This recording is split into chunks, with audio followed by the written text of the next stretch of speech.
This episode contains discussions of alcoholism and depression. Listen at your own discretion. It is Saturday, the 12th of April, 2025. My name is Pigeon Rose, and this is my song of the day.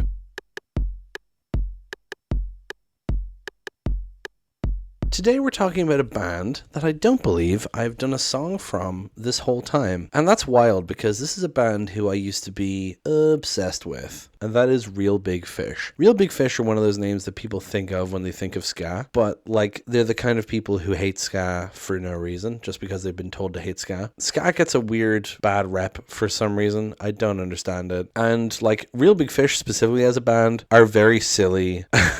So I can understand people not liking them necessarily. But the song we're talking about today is a song called Drunk Again. And it's one of their more serious, heartfelt songs, and I really love it. I haven't talked about any Real Big Fish because most of their songs are pretty silly and I don't have much to say about them. But this one has a special place in my heart. It was written by Scott Klopfenstein, who was one of the trumpet players for Real Big Fish for a long time. He retired in 2011. And he does the lead vocals on this song, which is not usual. Usually it's Aaron Barrett who does lead vocals, and Scott Klopfenstein might do backing vocals and stuff, but he does the lead vocals in this song. I remember reading somewhere ages ago that this song was actually written for a different band that Scott Klopfenstein was in, but now researching it, I can't find that information anywhere, so I don't know if that's just something I made up or if I found that somewhere on some webpage that's gone now. But anyway, it was written and performed by the trumpet player and is quite different to the rest of their stuff. I mean, they're known for being a ska band, although this album, Cheer Up, that it's on, is it's very pop punk influenced. But this song is neither of those things. This is just a rock ballad and it's really good. So yeah, let's go listen to it now and then come back in a few minutes and talk about it.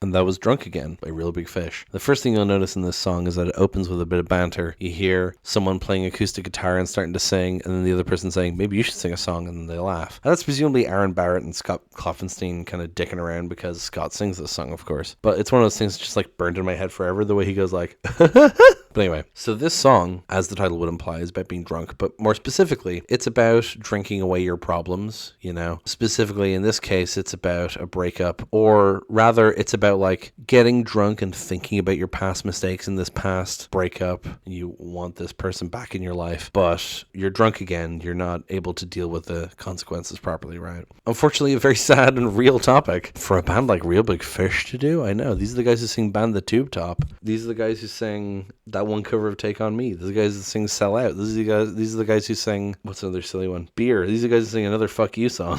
These are the guys who sing Everyone Else is an Asshole.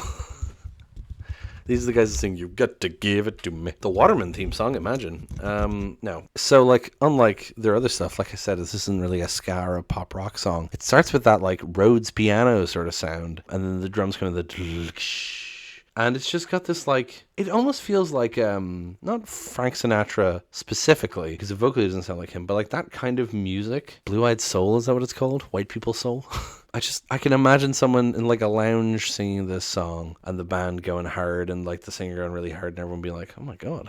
The fuck? Anyway, let's go into the lyrics, shall we? If I had $1 bill for every time I've been wrong, I'd be a self-made millionaire and you'd still be gone. So hand me down my best dress shoes and my best dress shirt, because I'm going out in style to cover the hurt. It's one of the best opening lines of a song that I've ever heard. It's so good. If I had $1 bill for every time I've been wrong, I'd be a self-made millionaire and you'd still be gone. Kind of like Loneliness of a Tower Crane Driver that we were talking about yesterday, frankly. He's saying I could have all the riches in the world, but you would still be gone. That wouldn't bring you back, right? Just twisting on this popular phrase of, if I had a nickel, right? It's great.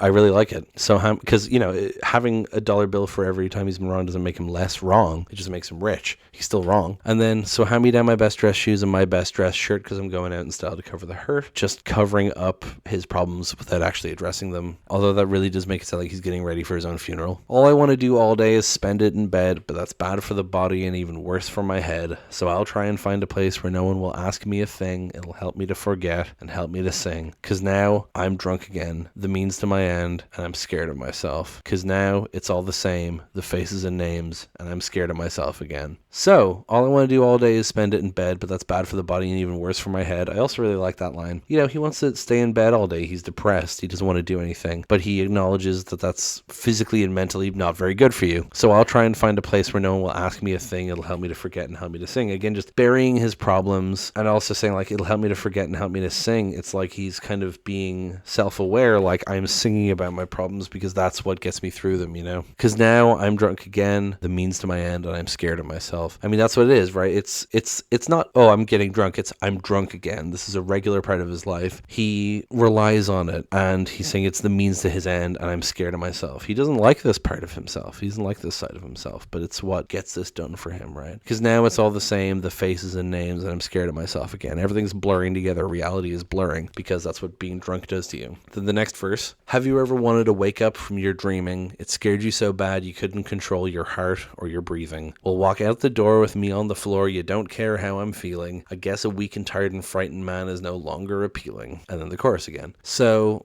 have you ever wanted to wake up from your dreaming? He's talking about how it doesn't feel real again. It scared you so bad you couldn't control your heart or your breathing. Well, returning to reality is scary because you have to deal with your problems then. Well, walk out the door with me on the floor. You don't care how I'm feeling. It gives you the image of him drunk and her leaving him while he's on the floor crying, come back. I guess a weak and tired and frightened man is no longer appealing. He's kind of overcompensating. He's acknowledging his own faults, but it feels very like, pity me, right? I'm just a weak and tired and frightened man. Why would anyone want me, I do love the rhythm of that also. I guess a weak and tired and frightened man is no longer appealing. I love the way that line goes, And then the chorus, of course, and then the bridge, which is where it gets really into. I love singing along to this song. Some people have a gift of reaching right into your soul and finding the hole and making it bigger. Baby, sometimes I think I catch you cracking cynical smiles, and in a short while you'll be my heart's grave digger. Well, there's not much I can do, 'cause I'm at the mercy of you, so baby, I guess we're through.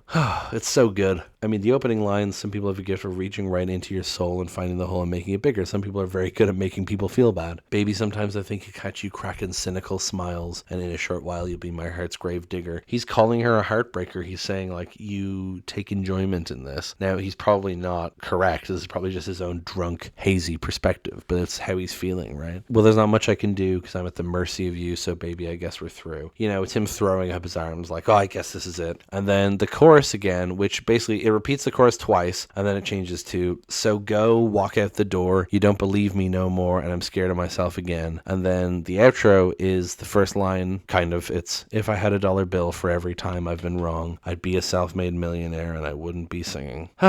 So yeah, go, walk out the door, you don't believe me no more, pretty self-explanatory. But the last bit there being, I'd be a self-made millionaire and I wouldn't be singing, is so good because it's like, I'd be rich and I wouldn't need to be singing this song. Yeah, it's just very clever, and I really like this song, and I love the performance of it, and I wish Real Big Fish had done more stuff like this, or that Scott had a different project where he did stuff like this, because I love how this sounds, and it's probably my favorite Real Big Fish song, despite it being so unlike Real Big Fish. But I mean, I'm like that. I tend to like songs that are unlike. They're my favorite Slipknot songs are their acoustic songs, with some exceptions, of course, but I love Vermilion Part 2 and Circle and Danger Keep Away. That's not acoustic, but it's different to their other stuff, Anyway, that's going to be it for today. Thank you so much for listening. Please hit like, hit subscribe, leave a comment down below. Tell me what you think. Tell other people about this show. Thank you so much for listening, and I will talk to you tomorrow. Break it down.